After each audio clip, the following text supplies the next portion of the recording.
Previous వీడియోలో అయితే Hunter చా అండ్ ఇగరస్ అయితే ఫైట్ చేస్తారు. వాళ్ళిద్దరు ఫైట్ లో హంటర్ చా అయితే విన్ అవుతుంది. కాకపోతే హంటర్ చా సంజిన్ వూతో అంటది, నీ షాడో ఆర్మీలో ఉన్న స్ట్రాంగెస్ట్ షాడో ఇదని మాత్రం చెప్పబాగా అంటది. అప్పుడు సంజిన్ వూ తన స్ట్రాంగెస్ట్ షాడో అయిన బెరూని బయటకు తీస్తాడు. అట్లా బెరూని బయటకు పిలిచి బెరూ గురించి ఒక బ్రీఫ్ అయితే జిన్వు ఇస్తాడు. అదేంటిదంటే, నార్మల్ గా షాడోస్ గా మార్చిన ప్రతి క్యారెక్టర్ అనేది ఒరిజినల్ ఫామ్ లో కన్నా చాలా వీక్ గా అయితే ఉంటారు. కాకపోతే బెరూ పుట్టడమే హంటర్స్ ని ఎలిమినేట్ చేయడానికి పుట్టిన ఒక వెపన్ లా అయితే తయారయ్యాడు కాబట్టి తన original form and original power అనేది ఇంటాక్ట్ గా అట్లాగే ఉంటాయి. సో ఆ ఒరిజినల్ పవర్ తో ఉన్న బెరూని నువ్వు ఫేస్ చేయగలవా అని చెప్పి హంటర్ చాన్ అయితే అడుగుతాడు. అప్పుడు హంటర్ చా, నేను ఫేస్ చేయగలను, నేను రెడీగా ఉన్నాను, బెరూన్ అయితే ఫైట్ కి పంపించని చెప్పి అంటుంది. సో ఇక్కడతో అయితే మనకి 114 చాప్టర్ అయితే స్టార్ట్ అవుతుంది. బెరూ బ్యాటిల్ ఫీల్డ్ లోకి ఎంటర్ అవుతాడు. ఎంటర్ అయిన వెంటనే తను ఒక కంప్లీట్ ఆరా ఫార్మింగ్ అయితే చేస్తాడు. ఆ ఆరా వేవ్ కే ఒక్క నిమిషం హంటర్ చా ఒక షాక్ లోకి వెళ్ళిపోయి, ఏంటి మాన్స్టర్ బీస్ట్ తోన సంజిన్ వూ ఫైట్ చేసింది ఆ ఐలాండ్ లో అని చెప్పి అంటుంది. అని ఒక కొంచెం ధైర్యం తెచ్చుకొని కాన్ఫిడెన్స్ గా నుంచుంటుంది. ఒక్క బ్లింక్ లో బెరూ హంటర్ చా వెనక్కి వెళ్ళిపోతాడు. వెనక్కి వెళ్ళిపోయి అటాక్ చేయడానికి అయితే ట్రై చేస్తాడు. ప్రతిసారి నేను ఆ సేమ్ ట్రిక్ కి పడిపోనని చెప్పి హంటర్ చా అయితే తప్పించుకొని స్వాడ్ ని బెరూ మీదకి వేస్తుంది.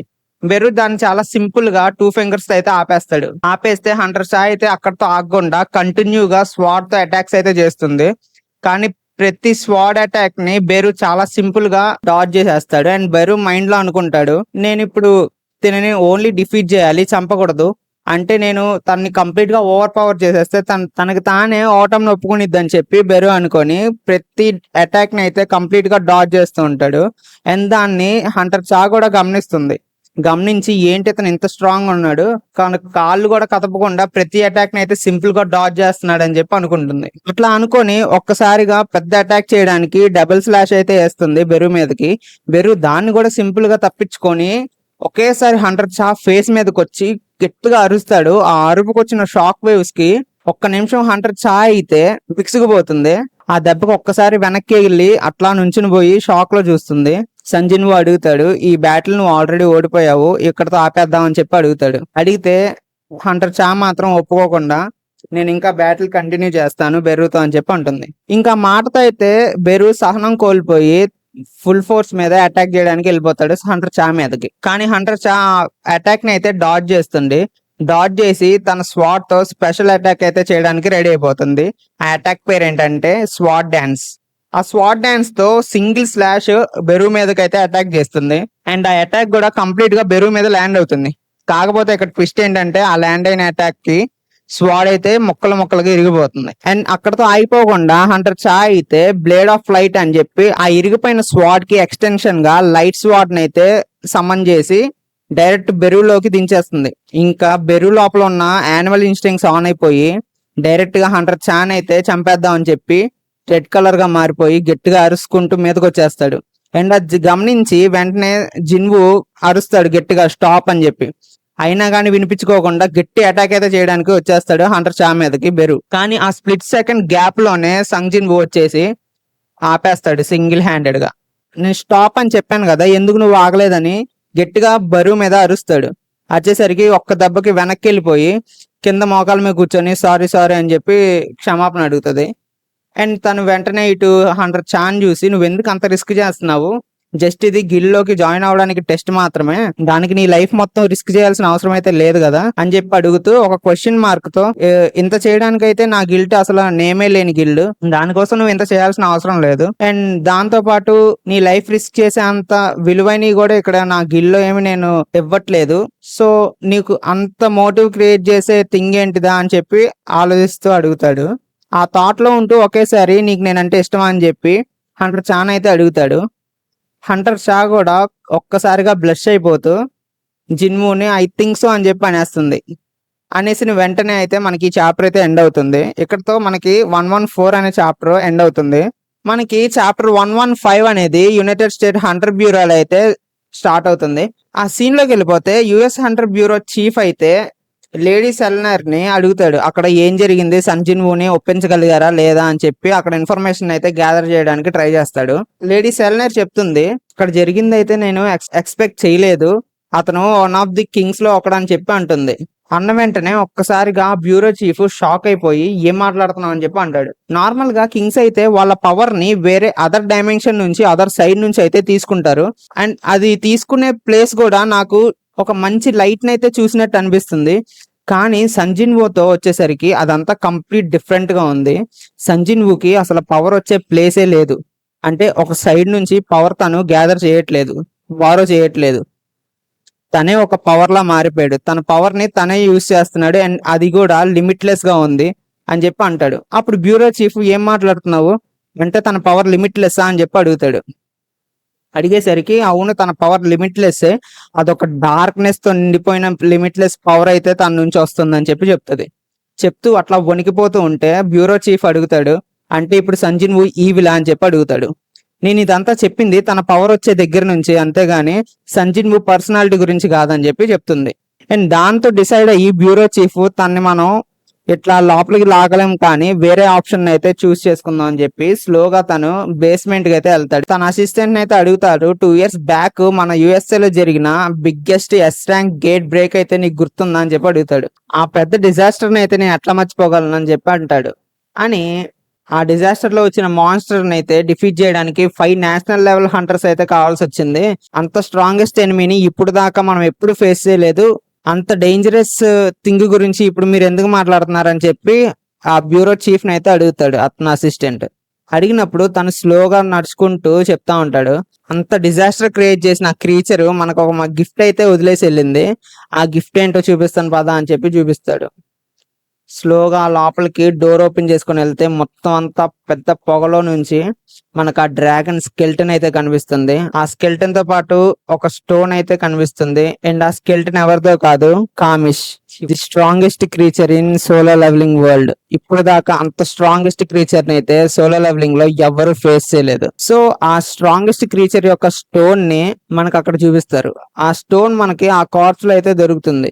అండ్ ఆ స్కెల్టన్ యొక్క లుక్ అయితే మామూలుగా ఉండదు, చాలా టెరిఫైయింగ్ గా ఉంటుంది, చాలా పెద్ద సైజ్ లో కూడా ఉంటుంది. అండ్ దాని నుంచి మనకి సీన్ కట్ అయ్యి సంజిన్ వూ దగ్గరకు వస్తుంది. సంజిన్ వూ అద్దంలో చూసుకుంటూ, నేనైతే ప్రీవియస్ గా ఉన్న దానికన్నా ఇప్పుడు చాలా హైట్ అండ్ మంచి పర్సనాలిటీ అయితే వచ్చింది, కాకపోతే నేను మంచిగానే కనిపిస్తున్నానా, హ్యాండ్సమ్ గానే ఉన్నానా అన్న క్వశ్చన్ మార్క్ లో అయితే చూసుకుంటూ అద్దంలో క్వశ్చన్ వేసుకుంటాడు అనమాట. అంటే నేను ఎప్పటికప్పుడు దెబ్బలు తగులుతున్నాయి, దాని మళ్ళీ డ్యామేజ్ ని బాడీ రీజనరేట్ చేస్తుంది. సో దానివల్ల నా ఫేస్ మీద కొంచెం రింకిల్స్ అవన్నీ పోతున్నాయి. సో నేను కన్ఫర్మ్ గా కొంచెం అందంగానే ఉండుంటానులే అనుకొని అట్లా వాక్ చేసుకుంటూ తన సిస్టర్ దగ్గరికి అయితే వెళ్తాడు. సిస్టర్ దగ్గరికి వెళ్ళి నేను ఎట్లా కనిపిస్తున్నాను, నా లుక్ ఎట్లా ఉంది, బాగుందా అని చెప్పి అడుగుతాడు. అడిగితే ఏం మాట్లాడుతున్నావు అన్నట్టు రియాక్ట్ అవుతుంది తన చెల్లి. దానికి నేను చూడడానికి బాగున్నానా లేదా అని చెప్పి సంజిన్ వూ అడుగుతాడు. దానికి తన చెల్లి దరిద్రంగా కనిపిస్తున్నావు అని చెప్పి అన్నట్టు మాట్లాడుతుంది. మాట్లాడి అట్లా కాలుతో కొట్టడానికి ట్రై చేస్తుంది.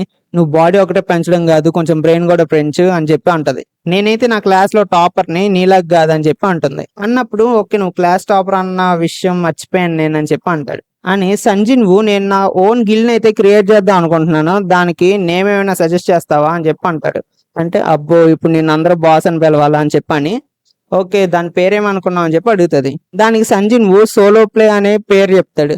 అది అనగానే గట్టిగా నవ్వి, అది ఎవడైనా గిడ్డికి పేర్లా పెడతాడు, అసలు మీనింగ్ లేదు ఏం లేదు, అయినా నువ్వు సోలోగా ఎక్కడ వెళ్తున్నావు, నీ షాడో ఆర్మీని వేసుకుని వెళ్తున్నావు, టెక్నికల్ గా అది సోలోగా వెళ్ళినట్టు కాదు కదా అని చెప్పి అంటది. సంజిన్ ఒక్కసారి ఆలోచించి ఒక వియర్డ్ ఫేస్ పెట్టేసి అది నిజమే కదా అనుకుని మనసులో అనుకుంటాడు. అడిగినప్పుడు వాళ్ళ చెల్లి ఆ జిన్ గిల్డ్ అని చెప్పి అంటుంది. ఆ అంటే ఐ అని, జిన్ అంటే టు గో ఫార్వర్డ్ అని. సో ఇది చాలా బాగుండిద్ది గిల్డ్ నేమ్ కి. అండ్ అంతేకాకుండా దాన్ని రివర్స్ చేస్తే నా పేరు కూడా వస్తుంది, దీన్ని మంచిగా నీ గిల్డ్ కి నేమ్ గా పెట్టుకో అని చెప్పి సంజిన్ వూతో అంటది. ఆ జిన్ గిల్డ్ ఓకే నాట్ బ్యాడ్, బానే ఉందని చెప్పి సంజిన్ వూ కూడా అనుకుంటాడు. అనుకున్న వెంటనే మనకి సీన్ హంటర్ చా దగ్గరికి అయితే షిఫ్ట్ అవుతుంది. హంటర్ చా నేను జరిగిన కాన్వర్సేషన్ గురించి ఆక్వర్డ్ గా ఫీల్ అవుతూ పిల్లోని నలిపేస్తూ కొట్టేస్తూ అటు ఇటు బెడ్ మీద దొల్లేస్తూ ఉంటుంది. దొల్లేస్తూ అనుకుంటూ ఉంటుంది, ఐ థింక్ సో ఏంటి, ఐ థింక్ సో అసలు నువ్వేం మాట్లాడుతున్నావు, నువ్వు చెప్పిన ఆన్సర్ కి ఆడు వేడ్ గా ఫీల్ అయ్యి ఇదేంట్రా బాబు ఎట్లా క్రేజీగా ఉందని చెప్పి అనుకుంటాడని చెప్పి బాధపడిపోతూ కాళ్ళు కొట్టేస్తూ బెడ్ మీద తిరిగిపోతూ బ్లష్ అయిపోతూ ఉంటది. అండ్ మాటికి సంజిన్ వూని గుర్తు తెచ్చుకొని అతను లైఫ్ అయితే సేవ్ చేశాడు, నేను ఎందుకు తను ఇష్టపడకూడదు అని చెప్పి అనుకుంటూ ఉంటది. మళ్ళీ తనకు తానే తను టెక్నికల్ గా సంజిన్ వూ కాదు నన్ను సేవ్ చేసింది, నన్ను టెక్నికల్ గా కాపాడింది బ్యాంగ్ కదా, సంజిన్వు కాదు కదా అని చెప్పి తనకు తాను సర్ది చెప్పుకోవడానికి ట్రై చేస్తా ఉంటది.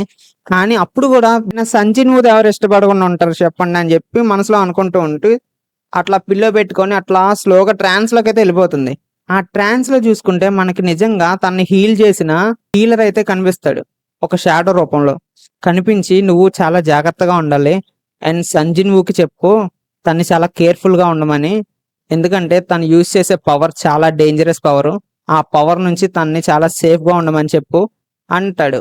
అనగానే వెంటనే హంటర్ చా అయితే టప్పని ఉలిక్కిపడలేసి అదేంటి ఇప్పుడు నాకు కనిపించింది బ్యాగు అయినా అతనే నాకు అనిపించి నాకేంటి ఇట్లా మాట్లాడారని చెప్పి అంటది. ఇక్కడతో మనకి 115 చాప్టర్ అయితే ఎండ్ అవుతుంది. అండ్ చాప్టర్ 116 వచ్చేసరికి నైట్స్ గిల్డ్ హెడ్ క్వార్టర్స్ లో అయితే మనకి సీన్ స్టార్ట్ అవుతుంది. ఆ సీన్ లో ఏంటంటే ఆ గిల్డ్ మాస్టర్ ఏమో మనకు ఒక పెద్ద ఏ ర్యాంక్ గేట్ అయితే ఓపెన్ అయింది, సో దాన్ని మనమే క్లోజ్ చేయాలి. కాకపోతే ఆ ఏ ర్యాంక్ గేట్ చాలా హై రీడింగ్స్ అయితే ఇస్తుంది, equals to yes rank gate. కాకపోతే దాని మెజర్మెంట్ ఏ ర్యాంక్ వచ్చేసరికి మన గిల్డ్ కన్ఫర్మ్ గా దాన్ని క్లోజ్ చేయాల్సి వస్తుంది. అండ్ అంతేకాకుండా అది మనకి చాలా దగ్గరలో రావడం వల్ల మనం దాన్ని క్లోజ్ చేయకపోతే మన రెప్యుటేషన్ అయితే చాలా దెబ్బతింటది. బట్ ఇక్కడ వచ్చిన ప్రాబ్లం ఏంటంటే మన గిల్లో ఉన్న అందరూ ఏ ర్యాంక్స్ కలిసి వెళ్ళినా గానీ ఎస్ ర్యాంక్ లెవెల్ లో ఉన్న గేట్ ని అయితే క్లోజ్ చేయలేము. కన్ఫర్మ్ గా మనకి వేరే గిల్డ్ సపోర్ట్ అయితే కావాల్సి వస్తుంది. ఇప్పుడు ఏం చేయాలన్న కన్ఫ్యూజన్ లో అయితే ఆ గిల్డ్ చీఫ్ అయితే మాట్లాడుతూ ఉంటాడు వాళ్ళ మెంబర్స్ తో. సో అక్కడ మనకి ఇంకో ఎంప్లాయ్ అయితే వచ్చి మనకు ఆ ప్రాబ్లం ఏం లేదు సార్, మనం వేరే గిల్డ్ అయితే అప్రోచ్ అవ్వచ్చు, S rank guild or S rank hunter అయితే అప్రోచ్ అవ్వచ్చు అని చెప్పి అంటది. అంటే నువ్వు మాట్లాడేది అతని గురించేనా అని చెప్పి గిల్డ్ మాస్టర్ అంటాడు. అన్నప్పుడు ఎస్ సార్ సంజిన్వుని మనం వెళ్ళి అడిగితే చాలా బెస్ట్ ఏమో అని చెప్పి అడుగుతుంది. ఇంకో హంటర్ వచ్చి తన నెంబర్ ఏమైనా గ్యాదర్ చేయమంటారా సార్ అని చెప్పి చీఫ్ ని అడుగుతాడు. ఆ చీఫ్ ఏమో లేదు మనం ఇట్లాంటి మ్యాటర్స్ ఫోన్ కాల్ అయితే డిస్కస్ చేయకూడదు, మనం డైరెక్ట్ గా వెళ్ళి పర్సనల్ గా మీట్ అయ్యి మాట్లాడాల్సిన విషయాలు ఇవన్నీ, సో సంజిన్వు దగ్గరికి వెళ్దాం అని చెప్పి అంటాడు. అక్కడతో ఆ సీన్ అయితే కట్ అవుతుంది. అక్కడతో కట్ అయ్యి మనకి సంజిన్వు ఆఫీస్ దగ్గర అయితే సీన్ స్టార్ట్ అవుతుంది. అప్పుడు సంజిన్వు వచ్చి మన గిల్ నేము ఆజిన్ గిల్ అని పెడదాం అంటాడు. అప్పుడు జింజా అసలు సూపర్ ఉంది నేము, ఆజిన్ గిల్ అనే పేరు సూపర్ ఉంది అని చెప్పి బయటకు అంటూ మనసులో అసలు ఆ సోలో ప్లే గిల్డ్ తప్ప ఏ పేరు పెట్టినా బాగానే ఉంటది అని మనసులో అనుకుంటాడు. అనుకొని వాళ్ళిద్దరు కాన్వర్సేషన్ అయితే స్టార్ట్ అవుతుంది. అప్పుడు జించా అంటాడు మన గిల్డ్ కి పేరు ఒకటైతే సరిపోదు, మనకి ఇంకా ఎక్స్ట్రా మెంబర్ అయితే కావాల్సి ఉంటుంది, మీరు హంటర్ చా విషయం ఏం చేశారని చెప్పి అడుగుతాడు. తను మన గిల్డ్ కి సెట్ అవ్వదు అని చెప్పి అంటాడు. అనేసరికి జించా అయితే షాక్ అయిపోతాడు. షాక్ అయిపోయి తన ఒక ఎస్ ర్యాంక్ యంగ్ గా ఉంటుంది, చాలా బ్యూటిఫుల్ గా ఉంటుంది అండ్ చాలా స్కిల్ఫుల్ మెంబర్, తను వద్దన్నాడంటే తనకన్నా బెటర్ హంటర్ ఎవరైనా దొరికారా ఏంటి అని చెప్పి మనసులో అనుకుంటాడు. అనుకొని ఏం మాట్లాడుతున్నారు బాస్ అన్నట్టు మాట్లాడతాడు. అన్నప్పుడు నా గిల్లోకి తనైతే సెట్ అవ్వదు, నాకు ఒక హంటర్ లైసెన్స్ ఉన్న వాళ్ళు అయితే కావాలి అండ్ వాళ్ళకి ఎక్స్పీరియన్స్ అండ్ హంటర్ యాక్టివిటీస్ గురించి ఇంట్రెస్ట్ ఉండకూడదు అండ్ అలాగే ఒక ట్రస్ట్ వర్తి పర్సన్ అయి ఉండాలని చెప్పి అంటాడు. అనేసరికి అట్లాంటి పర్సన్స్ అయితే దొరకడం కష్టమే కానీ ఎతకాల్సిందే తప్పదు కదా అన్నట్టు మాట్లాడుకుంటూ ఉంటారు. వెంటనే డోర్ అయితే నాక్ అవుతుంది. ఒకసారి ఓపెన్ చేసి మళ్ళీ హంటర్ చా వచ్చిందా ఏంటని చెప్పి సంజిన్వు అనుకుంటాడు మనసులో. కాకపోతే మనకు అక్కడ ఎంట్రీ ఇచ్చేది ఎవరంటే నైట్స్ గిల్డ్ అనమాట. నేను Park Jang Soni knight guild master అని చెప్పి అంటాడు. అని లోపలికి వచ్చి జిన్వుతో మాట్లాడుతూ ఉంటారు. మాకు ఇప్పుడు ఒక ఏ ర్యాంక్ గేట్ అయితే ఓపెన్ అయింది, కాకపోతే దాని మెజర్మెంట్స్ ఒక ఎస్ ర్యాంక్ గేట్ కి అయితే ఈక్వల్ గా ఉన్నాయి. సో మా గిల్డ్ లో ఎస్ ర్యాంక్ హంటర్ లేకపోవడం వల్ల మేము దాన్ని క్లోజ్ చేయడానికి మీ దగ్గరికి అయితే వచ్చాము. సో మీరు మాతో కంబైన్ అయ్యి ఆ గేట్ ని క్లోజ్ చేయడానికి హెల్ప్ చేస్తారేమో అని చెప్పి అడగడానికి వచ్చాము. మేము నార్మల్ గా గేట్ క్లోజ్ చేసినప్పుడు ఎస్ ర్యాంక్ హంటర్స్ కి 10% ఆఫ్ ది షేర్ అయితే ఇస్తాము. సో మీకు మేము 20% ఆఫర్ చేస్తాము, మీరు మా గిల్డ్ తో వచ్చి ఆ ఎస్ ర్యాంక్ గేట్ ని క్లోజ్ చేయడానికి హెల్ప్ చేస్తారా అని చెప్పి సంజిన్వుని అడుగుతాడు. అడిగినప్పుడు సంజిన్వు అంటాడు ఆ 20% కాదు నాకు 50% అయితే ఓకే అని చెప్పి అంటాడు. అదేంటి సార్ అంత తీసుకుంటారా అని చెప్పి అడిగితే మీరు ఇప్పుడు హెల్ప్ అడుగుతుంది ఓన్లీ ఒక ఇండివిజువల్ ఎస్ ర్యాంక్ హంటర్ ని కాదు, మీరు ఇప్పుడు అడుగుతుంది ఆజిన్ గిల్డ్ మొత్తాన్ని, సో మీరు కన్ఫర్మ్ గా పర్సంటేజ్ అయితే పెంచాల్సి వస్తుందని చెప్పి అంటాడు. అనేసరికి దాన్ని 40-50 చేద్దామా సార్ అని చెప్పి అంటాడు. అంటే అప్పుడు సంజిన్వు అంటాడు నేను ఇక్కడ నెగోషియేట్ చేయట్లేదు, చెప్తున్నాను మీరు ఒక గిల్డ్ తో కంబైన్ గా చేద్దాం అనుకుంటే 50-50 తీసుకుంటారు కదా, సో నేను అదే అడుగుతున్నాను, ఇక్కడ నెగోషియేట్ చేయట్లేదు అని చెప్పి అంటాడు. అనేసరికి తిని యంగే గానీ చాలా తెలివైనోడు అని చెప్పి అని మనసులో అనుకుంటాడు nights guild master. Okay sir రేపు మార్నింగ్ కే మనము రైడ్ అయితే స్టార్ట్ చేద్దాము, ఎందుకంటే ఆ గేట్ ఓపెన్ అయ్యి ఆల్రెడీ ఒక 1 వీక్ అవుతుంది, సో మీరు రేపు మార్నింగ్ కి వచ్చేస్తారా, లేకపోతే ఇప్పుడు మనం వెళ్దామా అని చెప్పి అంటాడు. అంటే మీరు ఇప్పుడు వెళ్ళిపోండి, రేపు మార్నింగ్ అయితే నేను టైంకి వచ్చేస్తాను అక్కడికి అని చెప్పి సంజిన్వో అంటాడు. అని బయటకు వెళ్తూ ఉన్నప్పుడు తనకు ఒక కాల్ అయితే వస్తుంది. ఎక్స్క్యూజ్ మీ, నేను కొంచెం కాల్ మాట్లాడుకొని వస్తాను అని చెప్పి అట్లా బయటకు వస్తూ మాట్లాడుతుంటే హలో అని చెప్పి అంటాడు. ఆ లోపల కాల్లో ఉండేది ఎవరో కాదు, సంజిన్వో వాళ్ళ మదర్. అప్పుడే కొత్త ఫోన్ తీసుకొని ఫస్ట్ కాల్ అయితే సంజీవ్కి చేసింది. నాకు నీ వాయిస్ వినాలనిపించింది అని చెప్పి మాట్లాడుతుంది. అప్పుడు సంజీవ్ కొంచెం హ్యాపీగా ఫీల్ అవుతూ ఓకే అమ్మా, ఈ రోజు నైట్ కి డిన్నర్ అందరం కలిసి చేద్దామని చెప్పి అంటాడు. అంటే దానికన్నా ఇంకేం కావాలని చెప్పి వాళ్ళ మదర్ మాట్లాడుతూ ఉంటారు అనమాట. అండ్ తర్వాత రోజు మార్నింగ్ కి నైట్స్ గిల్డ్ వాళ్ళందరూ ఆ గేట్ దగ్గర అయితే గ్యాదర్ అయిపోయి ఉంటారు. అండ్ సంజీవ్ కూడా వాళ్ళ ఇంటి దగ్గర నుంచి షాడో ఎక్స్చేంజ్ అయితే చేసి ఆ గేట్ దగ్గరికి వెళ్తూ ఉన్నప్పుడు సీన్ అయితే ఆగుతుంది. ఆ సీన్ ఆగి మనకి సంజీవ్ వాళ్ళ చెల్లున్న స్కూల్ దగ్గరికి అయితే సీన్ షిఫ్ట్ అవుతుంది. అక్కడ ఒక ముగ్గురు స్టూడెంట్స్ అయితే రూమ్స్ నుంచి వెళ్తూ ఉన్నప్పుడు ఆ లోపల ఒక చిన్న గేట్ అయితే ఓపెన్ అవుతుంది. ఆ గేట్ చూసి వాళ్ళకి వాళ్ళు ఒక షాకింగ్ గా అయితే చూసుకుంటూ ఓ మై గాడ్, ఇప్పుడు గేట్ ఓపెన్ అయింది ఏంటి ఇక్కడ మన స్కూల్లో అని చెప్పి షాక్ అవుతారు. షాక్ అయ్యేసరికి వాళ్ళలో ఒక పర్సన్ అయితే అంటాడు, అది చిన్న గేటు, జస్ట్ బయట నుంచి లోపలికి హంటర్స్ వెళ్ళడానికి తప్పితే ఆ లోపల నుంచి బయటికి మాన్స్టర్స్ అయితే ఏం రావు అని చెప్పి ఆ గేట్ దగ్గర దాకా వెళ్ళి నుంచొని మాట్లాడుతూ ఉంటాడు. మాట్లాడుతున్నప్పుడు ఒక్కసారిగా క్రాక్ సౌండ్ వచ్చింది. క్రాక్ సౌండ్ వచ్చి ఆ గేట్ లోపల నుంచి ఒక చెయ్యి వచ్చి ఆ స్టూడెంట్ హెడ్ ని పట్టుకొని కంప్లీట్ గా నలిపేసి ముక్కలు ముక్కలుగా చేసేస్తుంది. ఆ ఒక్క సెకండ్ లో మొత్తం అంతా తారుమారైపోయి ఆ ఇద్దరు మిగిలిన స్టూడెంట్స్ పరిగెడతారు అరుచుకుంటూ. అయితే మనకి 116 చాప్టర్ అనేది ఎండ్ అవుతుంది. అండ్ ఇక్కడతో అయితే ఈ వీడియోని ఎండ్ చేస్తున్నాను. మీకు ఈ వీడియో నచ్చితే లైక్ చేయండి. ఈ వీడియోలో మీకు ఇంట్రెస్టింగ్ థింగ్స్ ఏమైనా అనిపిస్తే వాటి గురించి కామెంట్ చేయండి. ఏమైనా క్వశ్చన్స్ ఉన్నా కానీ అడగండి, నేను కన్ఫామ్ గా అయితే ఆన్సర్ చేస్తాను. అండ్ మర్చిపోకుండా పక్కా సబ్స్క్రైబ్ అయితే చేసుకోండి. అండ్ నెక్స్ట్ వీడియోతో మీ ముందుకు వస్తాను. Until then, అరిగాతో.